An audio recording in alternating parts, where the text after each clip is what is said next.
Buenas noches. Esto es Corrientes, antes y ahora. Programa número 65. Programa histórico, cultural, una mirada al pasado, una visión del presente. Programa de 1 hora de duración, se transmite por Canal 4, Cabletel, Mercedes Corrientes, los días martes de 21 a 22 horas. Se reitera miércoles, luego del informativo de este canal, y se lo carga en YouTube. Estas historias son verídicas, las que viví y reviví en mis largas travesías por los campos correntinos, otras que escuché de personas que las protagonizaron, donde se reflejan fielmente sin aditamentos políticos, religiosos o sociales a los hombres y mujeres productos de la tierra correntina. Las empresas grandes y pequeñas que empujaron la rueda del progreso. Son ellos, no otros, los protagonistas de Corrientes, antes y ahora.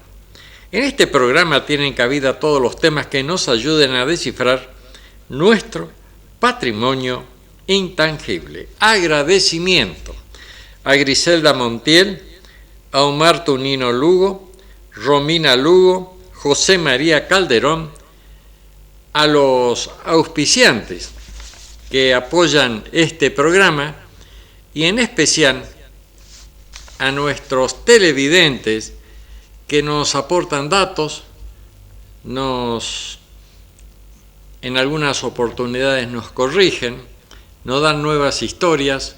A todos ellos, muchas gracias. Y a nombre del equipo de los que hacemos Corrientes antes y ahora, felicitamos al periodista Martín Sarasola y a su ya fallecido productor, Bachi Simón, que el programa Causa y Efecto, que se transmite en este canal, se emite en este canal, fue recientemente galardonado por el Consejo Deliberante de nuestra ciudad. Entonces, felicitaciones. El tema de la droga, tenemos acá, como lo hacemos en todos los programas, difundimos esto que nos enviara la Organización Mundial de la Salud. Normas de educación para tener en cuenta. Pasar el mayor tiempo posible con el chico. 4 años, ¿no? Para un chico de 4 años, pasar el mayor tiempo posible con el chico para crear vínculos de confianza, explicarles que los medicamentos resultan peligrosos si no se utilizan como se debe o si usted mismo no se los da. Aprovechar la oportunidad de utilizar los juegos como una forma de ayudarlo a manejar situaciones de frustración y resolución de problemas simples. Bueno, este es un material que nos enviará entonces la Organización Mundial de la Salud. Después tiene también los chicos de 5 a 8 años, bueno, en diferentes edades que vamos a ir programa a programa. También habíamos hablado sobre la teoría del entusiasmo y dice que uno no puede entusiasmarse con cualquier cosa. Ese no puede esperar, ese querer más, ese estar metido en algo que no puede darse sino alrededor de determinados temas o experiencias. Cada uno tiene un ámbito en los cuales el entusiasmo es posible y ámbitos en los que jamás podría producirse. Uno no elige de qué gustar. El entusiasmo entonces una energía adicional para enfrentar las cosas. Y habíamos hablado en el programa anterior de la plancha a carbón, que dijimos que era de hierro, se llenaba con brasas de carbón o leña, campana seca de espinillo. Había que tener habilidad para usarla en principio, para no quemarse la planchadora y en segundo lugar no quemar la prenda. En un brasero se tenían las brasas que se iban reponiendo en la medida de las necesidades. Se planchaba en oportunidades, también se secaba la ropa o se planchaba cuando era necesario. La plancha a brasas prestó por muchos años un gran servicio. También se la utilizaba para los paños calientes, para aliviar alguna afección. En el pueblo se usaba más que nada carbón y en el campo leña campana. También se la utilizaba mucho para secar los pañales. Antes no había pañales descartables, sino eran pañales de tela y había en algunas oportunidades había que secarlo y se lo hacía a plancha.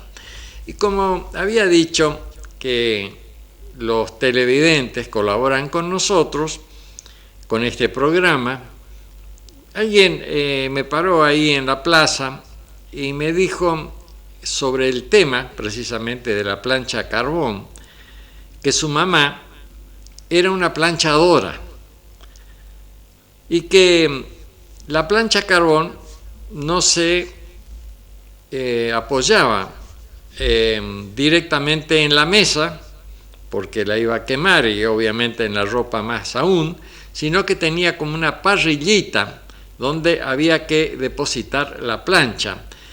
Estas otras planchas eléctricas se las puede parar, levantar para que no afectar o la mesa o lo que se está planchando, pero las planchas a carbón obviamente no, porque se puede caer, se iba a caer las brasas. Y que mientras estaba planchando y se le ponía brasa, me comentaba este señor, de que saltaban chispas y había que tener cuidado porque le quemaban los brazos y que no le saltara alguna chispa, algo en la cara, y que había entonces planchadoras que directamente se dedicaban a planchar. La gente le mandaba la ropa a la casa y ellos planchaban ahí, y que su mamá tenía un brazo robusto debido a tanto ejercicio que hacía pasando y pasando la plancha. Bueno, este señor nos dijo además que tenía por ahí en algún lugar guardada todavía la plancha de su mamá y que nos iba a traer la foto de la plancha y quizás también de su mamá. Esta es una gran colaboración y de las muchas que tenemos en la medida que la gente ve el programa y también le aporta elementos para hacerlo más rico en datos y poder entonces difundirlo. Ahora me voy a referir a la biblioteca policial, que la creamos para personas privadas de su libertad. Y esto se originó en un plan que yo presenté para culturizar las cárceles y combatir el trauma de la privación de la libertad, el síndrome del encierro. Ustedes ven que acá, con el tema de la pandemia, hay mucha gente que ha quedado con algún problema psíquico, y comentaba un especialista que incluso el encierro le cambia hasta la piel. Bueno, en alguna oportunidad voy a leer entonces este proyecto que presenté, que en para hacerlo en algún concejal y también algún diputado, pero no se quedó ahí. Entonces luego hablando con la jueza, con Margarita, y el diario Litoral me hizo esta nota. En la comisaría 1, primera, habilitaron una biblioteca para policías y personas privadas de su libertad. Esto salió más de media página entonces en el diario Litoral. El escritor, dice la nota, ¿no?, Francisco Fresini, hace 8 meses, cada jueves, concurre a compartir distintas obras con quienes están detenidos a la espera de un fallo. Pero ahora, con el acompañamiento del comisario, una juez, bibliotecarios particulares, dio otro paso con su plan de culturizar los espacios de detención. Es un proyecto que hace tiempo el escritor mercedeño Francisco Fresini intentó impulsar a través de un legislador, pero no logró una respuesta concreta. Resolvió comenzar a desarrollarlo con leer libros a las personas privadas de su libertad, más que libros de historias, una propuesta que desde este último viernes se amplió con la creación de la primera biblioteca destinada tanto a los policías como a los privados de su libertad. Primero, dice la nota que me había hecho entonces a mí, primero dialogué con las juezas de instrucción y correccional de Mercedes, Margarita López Rivadeneira, a quien le expliqué que quería tener la posibilidad de concurrir a la comisaría para leerle los libros y las historias a las personas que están privadas de su libertad. Esto más que nada surgió porque yo tenía un programa de radio y ahí leía las historias y bueno, las personas privadas de su libertad se interesaban, bueno, me hicieron llegar a ver si podía ir a leer algunas ahí y fui, obviamente todos los jueves a leer historia, pero me di cuenta que a ellos les interesaban mis historias, pero más me querían contar la de ellos, así que hacíamos un intercambio, yo le contaba una historia y ellos a su vez estábamos reunidos alrededor de una mesa, cada uno de ellos me contaban sus historias que en algún momento también las voy a difundir acá en este programa. Bueno, como dije, ella, es decir, la señora juez, me dio el visto bueno y con la autorización correspondiente comencé a asistir todos los jueves a la tarde, recordó Fresini, al ser consultado por el Litoral de cómo surgió la idea de crear una biblioteca en la dependencia policial. Precisamente durante aquellos encuentros que comenzaron hace 8 meses, observé el interés por la lectura de las personas que están detenidas a la espera que se defina su situación judicial y procesal. Ellos ya están pagando su deuda con la sociedad y de ser condenados se irán a cumplir la pena en una cárcel. Pero creo que hay que tratar de darles la oportunidad para que puedan reinsertarse, argumentó el escritor mercedeño, quien acotó: entiendo que algunas personas no puedan estar de acuerdo con este tipo de medidas, sin embargo considero que debemos al menos intentar, en cuanto a esas personas que cuando esas personas salgan en libertad no reincidan. Por eso explicó que además de la biblioteca estamos trabajando para que se pueda dictar cursos sobre diferentes oficios, indicó.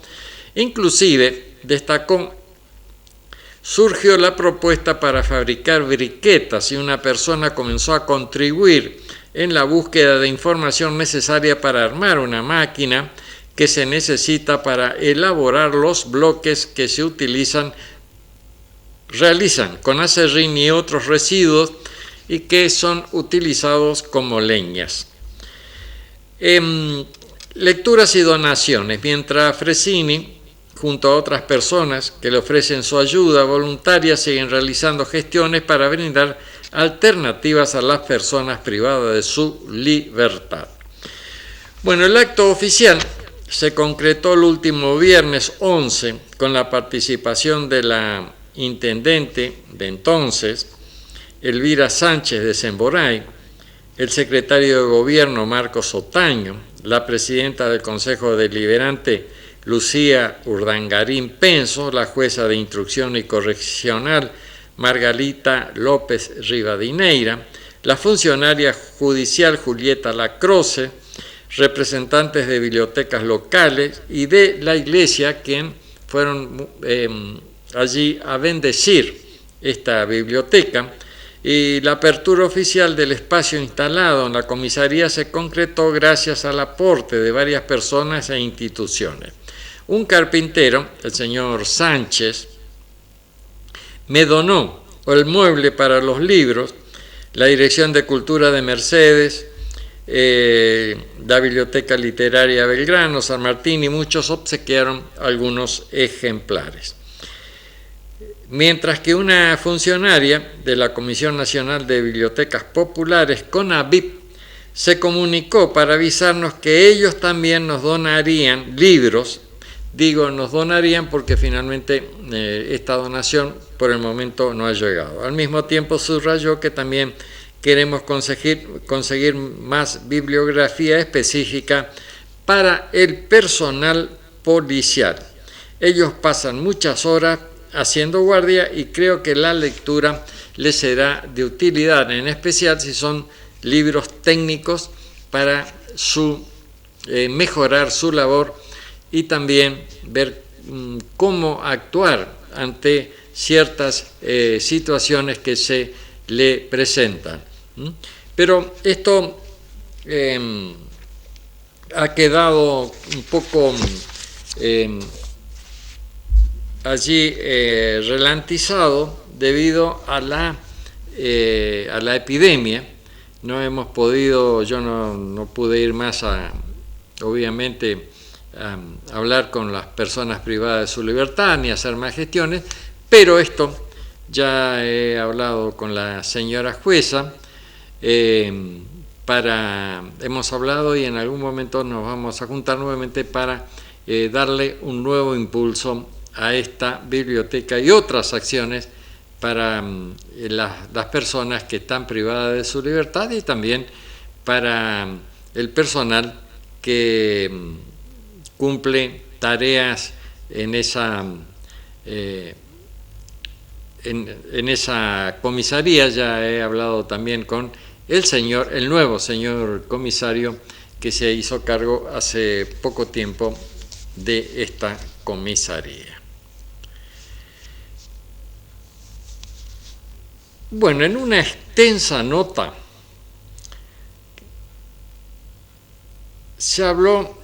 le hicieron una entrevista a Ernesto Pelufo.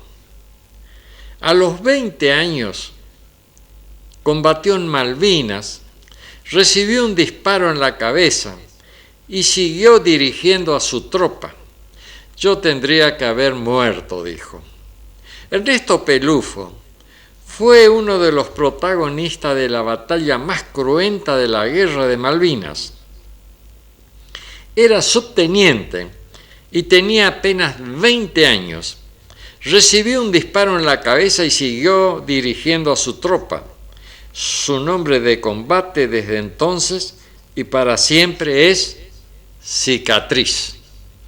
Su nombre de combate y para siempre, Cicatriz. En algún momento de su vida, ¿pensaste operarte y sacarte la cicatriz? No. Es mi condecoración visible, es mi orgullo, es la marca y es mi nombre de combate. Cicatriz. Ernesto Pelufo pide detener la entrevista por un momento. Hace calor mientras conversamos en su campo en la provincia de Corrientes, afuera. Los pastos están secos, pero no quemados. Durante días luchó contra el fuego, evitando que sus tierras se incendiaran con la ola ardiente de febrero, pero no se trata de eso la conversación. Ahora hablamos de otro combate, uno que lleva consigo hace 40 años y que le dejó esa marca en su cara que nunca quiso sacarse. Toma una bocanada de aire y prende el ventilador. Se está haciendo muy largo, dijo. Los voy a aburrir. No hay que hablar tanto. Como muchos otros héroes de Malvinas, Pelufo tampoco quiere presumir de sus actos, entonces diluye todo en la distancia y en el silencio. Insistimos. Unos minutos después vuelve a sentarse y acepta continuar. La voz se quiebra una vez más y dice que uno no puede seguir revolviendo el guiso, que si no, uno se queda toda la vida en el pozo de Zorro. ¿Cuánto estuviste en ese tiempo? ¿Y en ese pozo? Poco, pero para esta fecha siempre vienen los recuerdos. La primera vez que entró en combate en Malvinas fue también la última. Fue una de las batallas más sangrientas de la guerra y sucedió en Monte Darwin. Esta fecha exacta, es el día en que hace 40 años entró en combate por primera vez en las islas, la fecha en la que perdió soldados, en la que una esquirla le entró en la pierna y una bala le atravesó el casco y le rajó la frente, la fecha en la que casi muere y por eso la que pregunta cada fin de mayo, ¿por qué no sucedió? ¿Por qué no morí? Se pregunta. Pero con el tiempo, dicen, me fui dando mis respuestas. Esta es la historia que sucedió en la cruenta batalla de Darwin entre el 28 y el 29 de mayo y que relata uno de sus protagonistas. Ernesto Orlando Pelufo tenía 20 años cuando llegó a las Islas Malvinas. Era subteniente en comisión, no había llegado a recibirse del colegio militar, pero con el comienzo del conflicto dieron por egresado a la camada 113, la que cursaba el último año, y los enviaron a combate. Se habían preparado durante 4 años para comandar una fracción en la guerra, para ser de algún modo líderes en medio del desastre. De los 44 subtenientes en comisión que viajaron, 7 fueron heridos y uno falleció a consecuencia de las movilizaciones en el sur del país antes de cruzar a Malvinas. Ernesto fue destinado junto al Regimiento de Infantería 12 General Arenales, ubicado en Mercedes, provincia de Corrientes, donde nació y donde hoy vive y trabaja. En ese entonces no tenía idea de que la vida lo devolvería ahí, ya a sus 60, cargado de recuerdos. Vos habías elegido hacer la carrera militar. Se puede decir que estabas preparado, pero con solo 20 años eras consciente de que te estabas metiendo en una guerra. Nadie era consciente de que nos íbamos a entrar a la guerra. No. Al principio, cuando se recuperó Malvinas, hubo una gran alegría y cuando se movilizó el regimiento íbamos hacia el sur nomás. No íbamos a cruzar las islas. Después, cuando estuvimos en Comodoro Rivadavia, se le impartió la orden a la brigada de cruzar. Pero, inclusive en Malvinas, todavía no estábamos conscientes de que íbamos a participar en combate e íbamos a tener una guerra con Gran Bretaña, porque estaban todas las negociaciones diplomáticas y políticas y teníamos la esperanza de que se resolviera pacíficamente el conflicto. Pero no pasó. Cicatriz, su nombre de combate, es una manera de recordar siempre lo que vivió en las islas, donde fue herido 2 veces y la segunda le dejó esta marca en la cara. ¿Tenías el orgulloso argentino, correntino incluso, de salir a defender la patria, o era tan solo una orden que había que acatar? Claro que sí, tenía el orgullo correntino. Nosotros decimos, como reza un chamamé: mientras tenga uñas y dientes, voy a pelearle a la vida. Yo no soy causa perdida, yo soy nacido en Corrientes.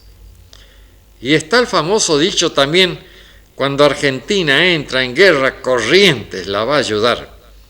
Tenemos mucha tradición y mucha historia.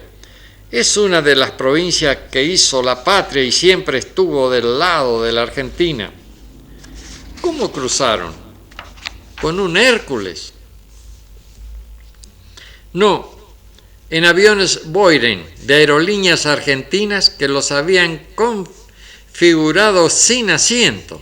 Entonces íbamos sentados en el piso del avión, tomado de los brazos como paracaidista, y llevábamos todo el armamento portátil, todo el equipo individual, las armas de apoyo, los vehículos, la cocina de campaña, los carros aguateros, las ambulancias, la munición, las 72 horas de autonomía que llevaba el regimiento. Debía cruzar en barco por mar.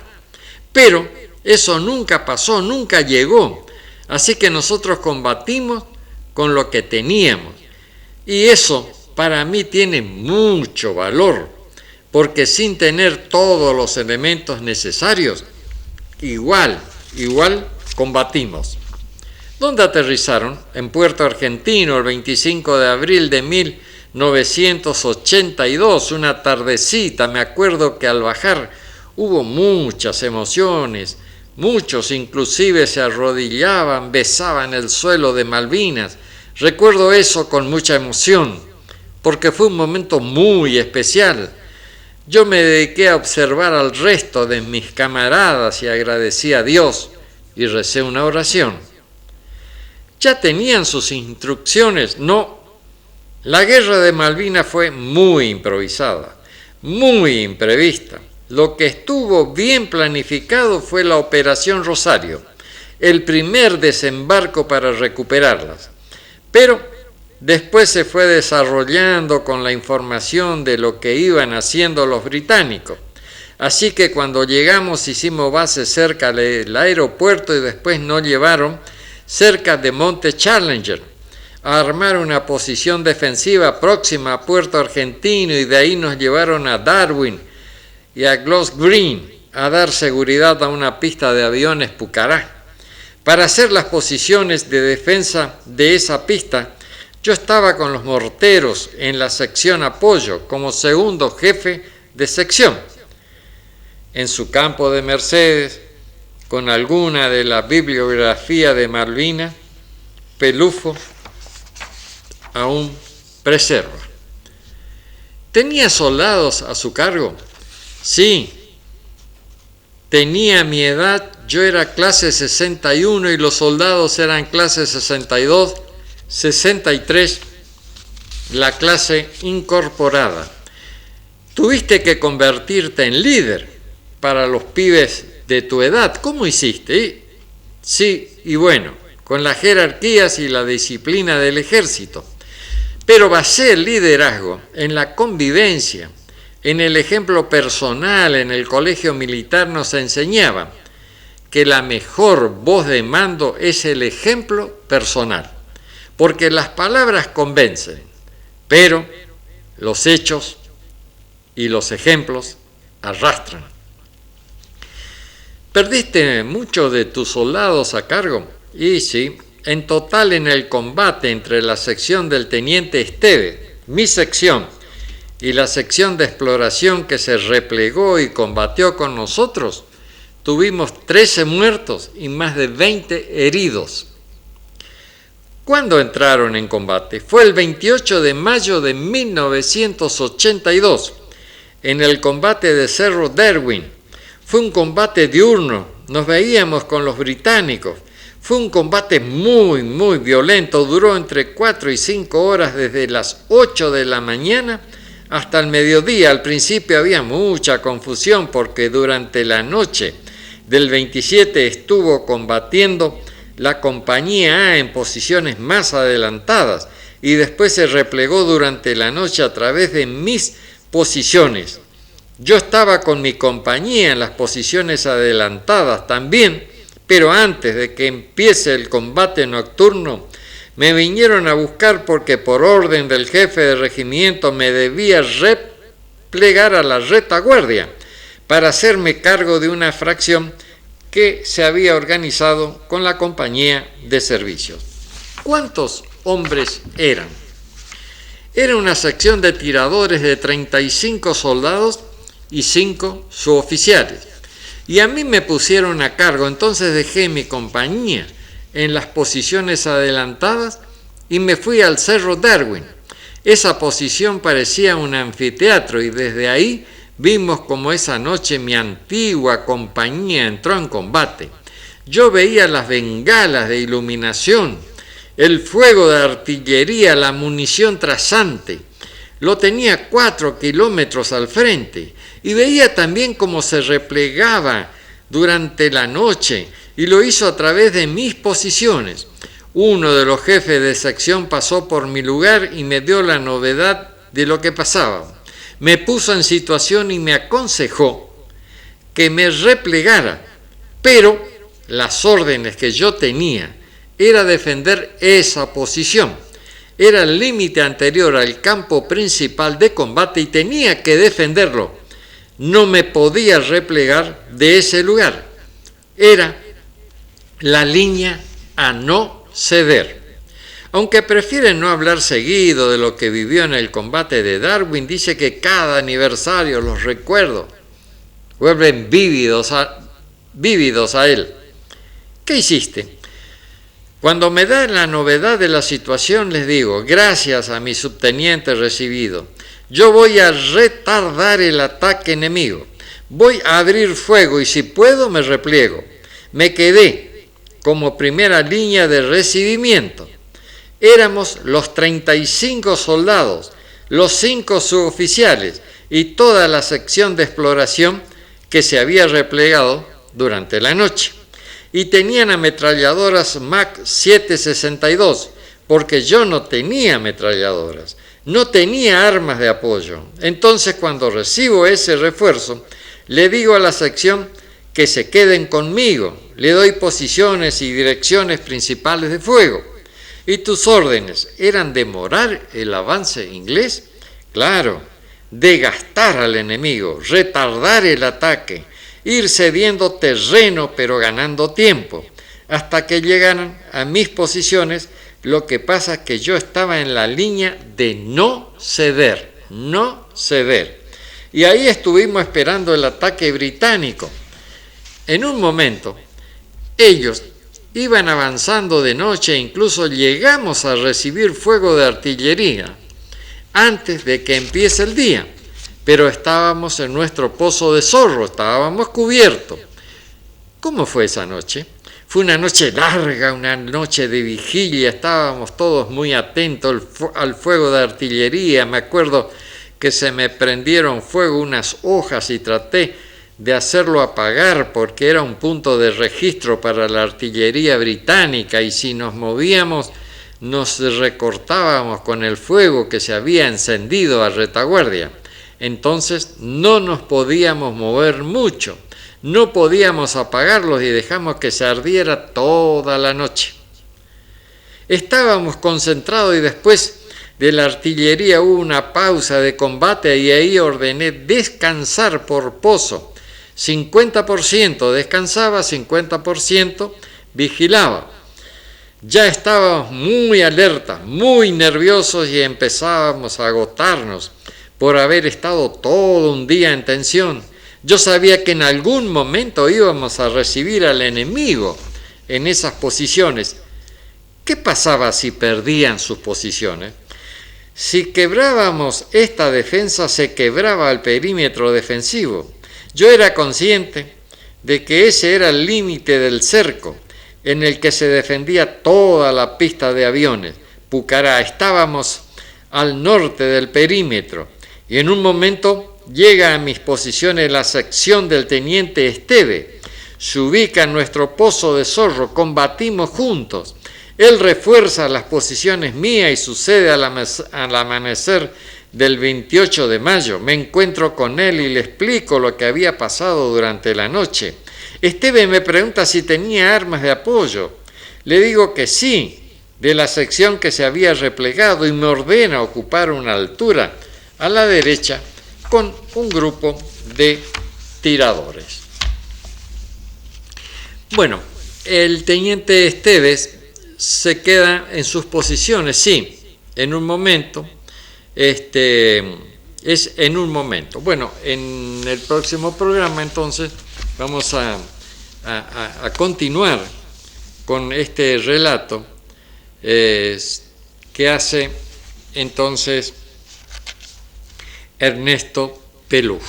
En el próximo programa vamos a continuar entonces con el relato de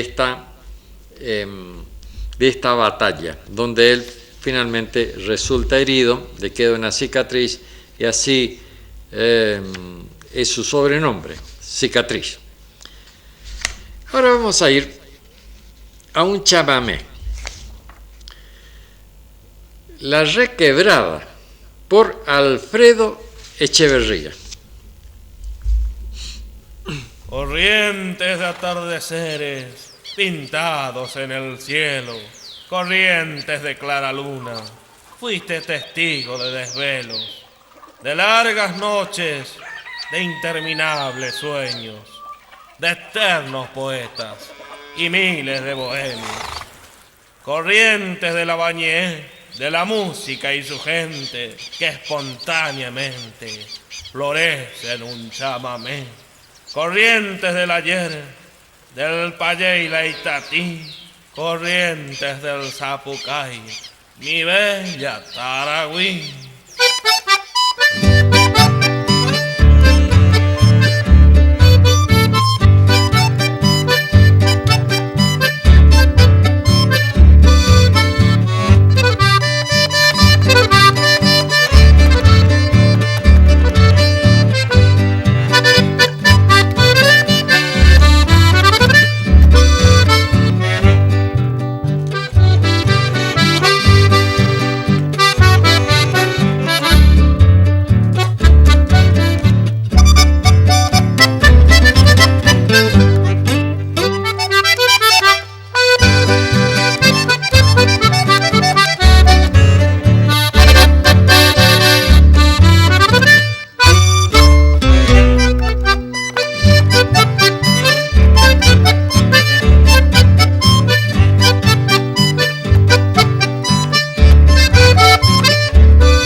Bueno, fue entonces La Requebrada por Alfredo Echeverría.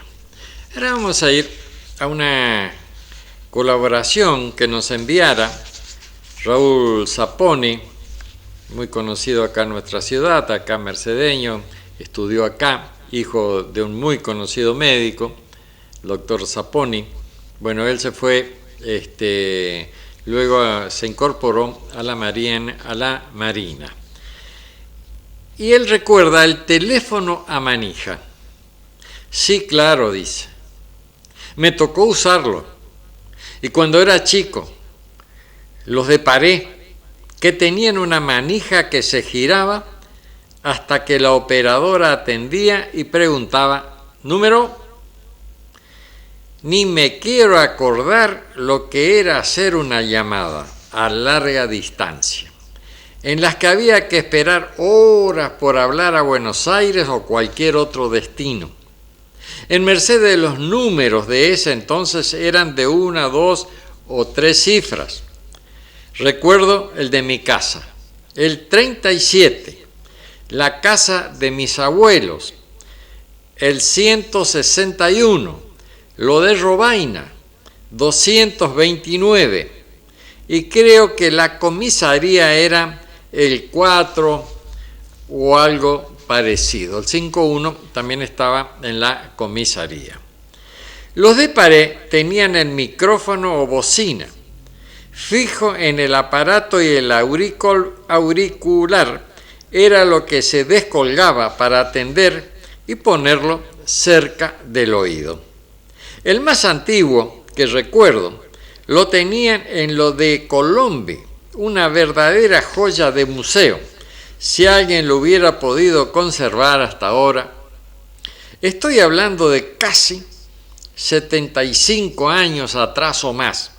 Recuerdo que los ingleses de la compañía Liebing habían conseguido instalar un cable hasta su estancia más cercana a Mercedes, la que se llamaba Curupicaí.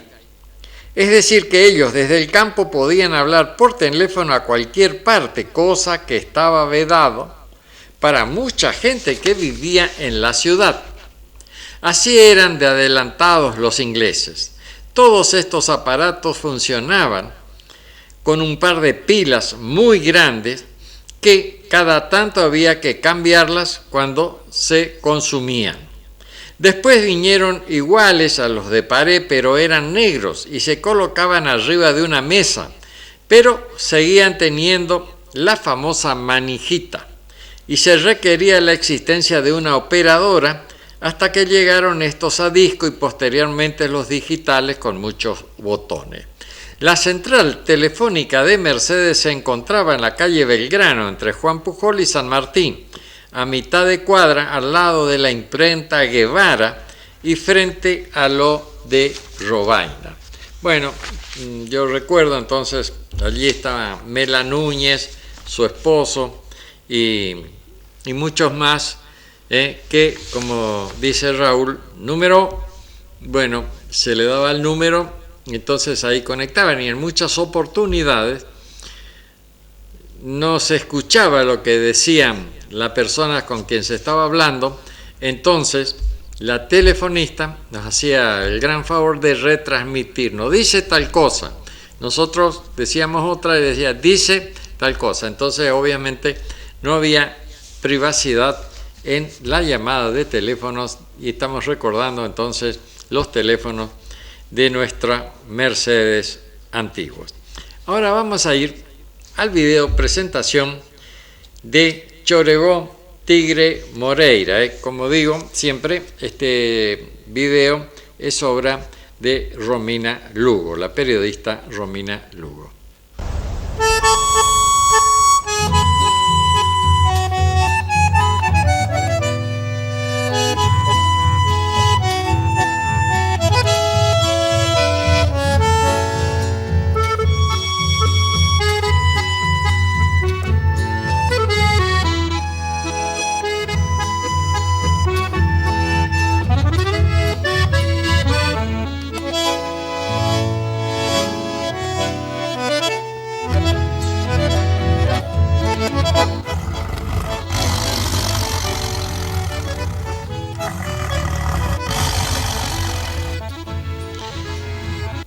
Continuamos entonces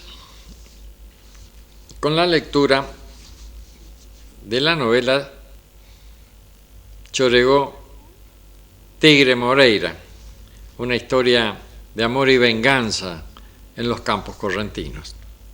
Choregó se estaba preparando para partir cuando se escucharon los galopes de los caballos que se acercaban raudamente con apuro, con cierta soberbia, como para reafirmar la autoridad. Se estaba trabajando en los corrales con vacunos. Eran animales ariscos, con guampas puntiagudas, peligrosas, de raza criolla, de pelaje de distintos colores, sin mestización, adaptados a los campos duros de pasto, con poca sanidad. Los policías llegaron y, haciendo gala de poder no exento de autoritarismo, fueron a hablar directamente con Miguel, el patrón. «Buen día, señor», dijo el policía. El policía, más grande de cuerpo y voz potente, dijo: «Encontramos un caballo, el que era del negro brasilero, que trabajaba acá. Ustedes dijeron que se fue. ¿Cómo va a irse sin su caballo?» «Dejó ese porque estaba un poco rengo. Llevó otros». «Pero él no tenía otros». «Yo le presté 2 caballos, dijo que iba a regresar». El policía no supo cómo seguir, trató de hilvanar algún argumento. Luego dijo: «¿Sabe para dónde fue?» «No, no sé». «¿Alguno de ustedes saben para dónde rumbeó el Brasil?» Choregó se acercó para escuchar. «¿Vos? ¿No sabés?» Choregó no contestó. No le gustaba el tono imperativo del policía. El policía se acercó a Choregó y dio la impresión que iba a agredirlo por sus movimientos bruscos. Estaban acostumbrados a maltratar a las personas. El policía venía hacia Choregó, que como prevención apartó su poncho y quedó al descubierto la blanca culata de su pistola. El policía se detuvo bruscamente. Por un momento se miraron. El policía con una mirada de odio, Choregó con la mirada serena del cazador, imperturbable. Miguel, al ver lo que estaba ocurriendo, trató de descomprimir la situación y dijo: «Acá están las vacas para el comisario, que me pidió 2 vacas gordas, creo que va a ser una fiesta». Los policías giraron sus cabezas y vieron las vacas que debían llevarle al comisario. El policía miró a Choregó y le dijo: «Otra vez nos veremos en poco tiempo».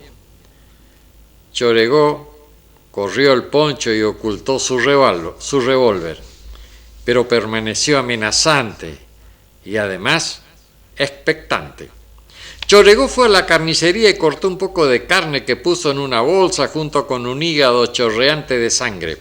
Luego, sin despedirse, partió rumbo a su nuevo destino, cada vez más lejos de su querencia, su lugar de origen, donde estaban sus amores y también sus enemigos. Choregó llegó al monte cerrado donde habitaba la enorme yaguareté, sacó carne de la bolsa y la colgó de un árbol, luego más adelante, y así varias veces. Por último, el hígado sangrante. Siguió un trecho más hasta encontrar un escondite para él y su caballo. Los policías venían con las vacas que le dio Miguel para el comisario. El policía, de gran físico, de prominente panza, le dijo: «Sigan ustedes, sigan, yo voy a ver algo». Los otros policías se miraron intrigados, pero no podían contradecir a su compañero de carácter muy fuerte. El policía siguió las pisadas del caballo y la rotura de ramas. No se percató de la carne colgada de los árboles. Tal vez por la ansiedad de encontrar a Choregó o por la impericia, tampoco se dio cuenta que la yaguareté lo seguía, atraída por el olor de la carne. Menos aún se dio cuenta que Choregó lo esperaba en la espesura del monte. El policía avanzaba rápidamente, dándole espuelazos a su caballo. No quería que Choregó se le escape. Iba directamente a una trampa mortal. El tigre apuró la marcha y con sigilo y velocidad.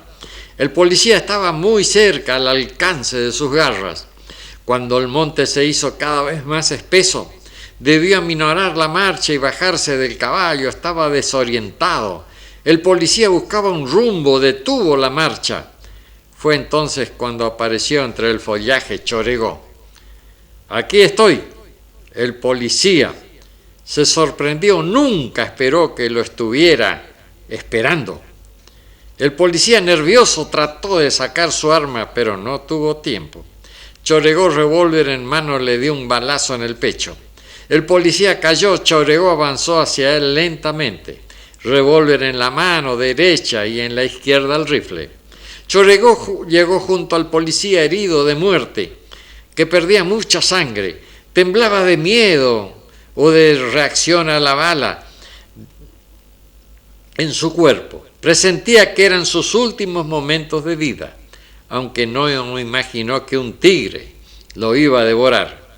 Choregó no se detuvo, se lo dejó para el tigre, que estaba cerca y tenía hambre.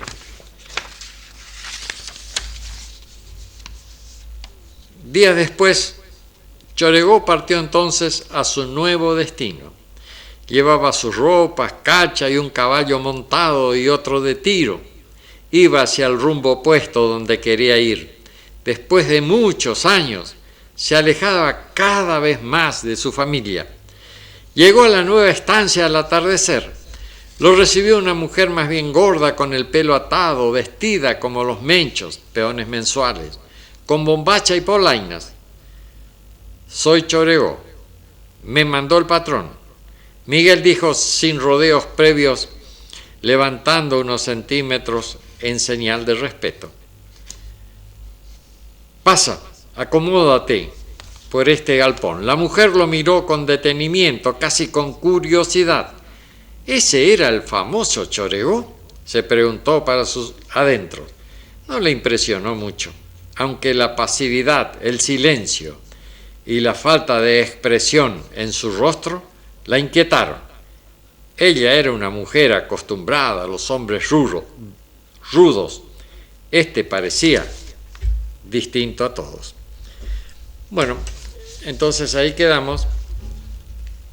Ya se nos está terminando el tiempo y vamos a ir entonces a un chamamé al estilo de Martín por Mateo Villalba.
Tengo acá una carta que la voy a difundir el próximo programa de los vecinos de Paraje Boquerón.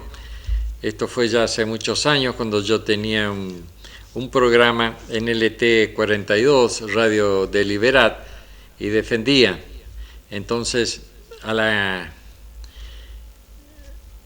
todos los pequeños productores, a los productores en general, y en ese programa que tenía en Radio Deliberat, pero luego por orden de Douglas Tonkin, quien tuve una discusión muy fuerte ahí en la radio, bueno, ese programa fue levantado y tengo acá la carta que me enviaran los vecinos entonces de Paraje Boquerón. Esto ha sido todo para este programa.